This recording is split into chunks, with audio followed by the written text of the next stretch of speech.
বিরলের মধ্যে বিরলতম অপরাধ মনে করেননি বিচারক, তাই ফাঁসির সাজা না দিয়ে যাবজ্জীবন। শিয়ালদা আদালতের এই রায় কিন্তু অনেকেই মেনে নিতে পারছেন না।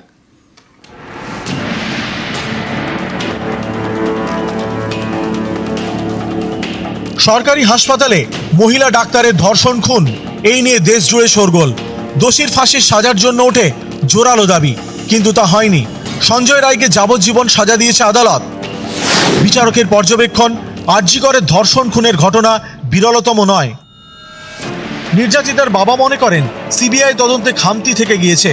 কেন্দ্রীয় গোয়েন্দারা প্রমাণ করতে পারেননি এই অপরাধ বিরলের মধ্যে বিরলতম। সেই কারণেই সঞ্জয় রায়ের ফাঁসির সাজা হয়নি।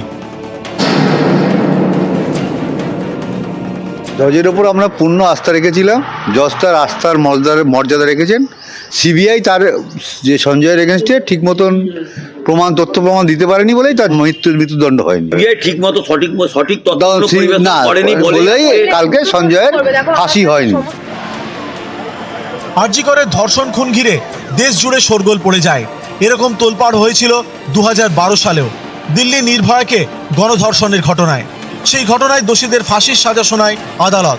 আদালতের চোখে দিল্লির ঘটনা ছিল বিরলের মধ্যে বিরলতম অপরাধ, কিন্তু আরজি করের এমনটা হলো না। ফাঁসির সাজা হলো না সঞ্জয় রায়ের। এতে আক্ষেপ দিল্লির নির্ভয়ার বাবার গলাতেও। न तो जो विक्टिम्स है उसके लिए है और ना ही समाज के लिए है, ना समाज की महिलाओं के लिए है। जो भी आया है बहुत गलत आया है, नहीं होना चाहिए। इस प्रकार के मानसिक वाले लोग होते हैं जो अपराधी, उनका हौसला बुलंद हो जाता है, बढ़ जाता है। या rare of the rare case किसको बोलते हैं? গত কয়েক মাসে রাজ্যে 4টি ধর্ষণ খুনের ঘটনায় ফাঁসির সাজা শুনিয়েছে আদালত। মাটিগাড়া, কুলতলি, ফরাক্কা এবং গুড়াপ। ধর্ষণ খুনের এই 4টি ঘটনারই তদন্ত করেছে রাজ্য পুলিশ। আরজি করের তদন্তে সিবিআই। এই ক্ষেত্রে দোষীর যাবজ্জীবন সাজা দিয়েছে আদালত।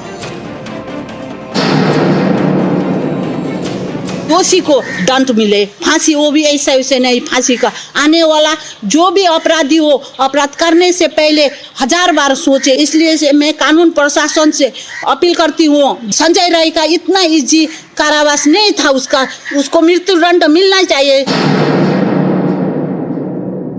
অবভিয়াসলি সিবিআই এর ব্যর্থতাটাও একদম সবার সামনে, সেটা সবাই দেখতে পাচ্ছে। কারণ সিএফএসএল যে রিপোর্ট এবং আমাদের যা যা প্রশ্ন আমরা তুলেছি প্লেস অফ অকারেন্স নিয়ে এবং বিভিন্ন ধরনের প্রশ্ন আপনারা জানেন, তো সেই জিনিসগুলোকে সিবিআই উত্তর দিতে ব্যর্থ। এই ধরনের কাজ যারা করবেন তাদের চরম থেকে চরমতম শাস্তি যেটা দরকার সেটাই হওয়া বাঞ্ছনীয়। হাইকোর্টে এটা অবভিয়াসলি মুভ হবে এবং সেখানেও থেকেও যদি আরো তথ্য বেরোনো যায়, দেখা যাক, লেটস সি। সিবিআই এর উপর আমরা আশা করেছিলাম, কলকাতা পুলিশ যে তদন্ত করলো তার থেকে একটু কোনো বেশি কোনো তদন্ত সিবিআই যখন করতে পারলো না, তখন প্রশ্নই আসে যে সিবিআই তাহলে কি করলো? সরকারি হাসপাতালে একজন কর্তব্যরত ডাক্তার, তাকে ধর্ষিতা হতে হয়, তাকে প্রাণ দিতে হয়। এই ঘটনা যদি রেয়ারেস্ট অফ রেয়ার না হয়, তাহলে কোনটা রেয়ারেস্ট অফ রেয়ার? আমার তো এটাই প্রশ্ন। সিবিআইয়ের এই তদন্তে তো আমরা ডেফিনেটলি হতাশ। এতদিন ধরে তাহলে কি করলো? ডেফিনেটলি একটা কথা তো বলতেই হবে যে রাজ্যের পুলিশ অ্যাটলিস্ট চেষ্টা করেছে যে যাতে ক্যাপিটাল পানিশমেন্ট হয়। একটা চার্জশিট সেরকম ভাবে যদি গঠিত হয় যেখানে ক্যাপিটাল পানিশমেন্ট ছাড়া কিছু দেওয়ার জায়গা না থাকে, যেটা রেয়ারেস্ট অফ রেয়ার ক্রাইম বলে দেওয়ার কথা ছিল, সেরকম ডেফিনেটলি হয়নি বলেই নিশ্চয়ই শিয়ালদা কোর্টের তরফ থেকে এরকম একটা ভার্ডিক্ট এসছে। কোনো একটা অপরাধে যদি তার মৃত্যুদণ্ড দিতে হয়, তাহলে তার সমস্ত সাক্ষী সাবুত বিষয়টিকে একটি নিশ্ছিদ্র হতে হয়। এইখানে সিবিআই যে সমস্ত সাক্ষ্য প্রমাণ যেভাবে হাজির করেছে, তাতে হচ্ছে যে অসংখ্য ছিদ্র ছিল। সর্বোচ্চ কেন্দ্রীয় তদন্তকারী সংস্থা, তার এই ভূমিকা অত্যন্ত নেতিবাচক। জনমানসে এইটা ব্যাপক ক্ষোভ তৈরি করেছে। নিউজ 18 বাংলা।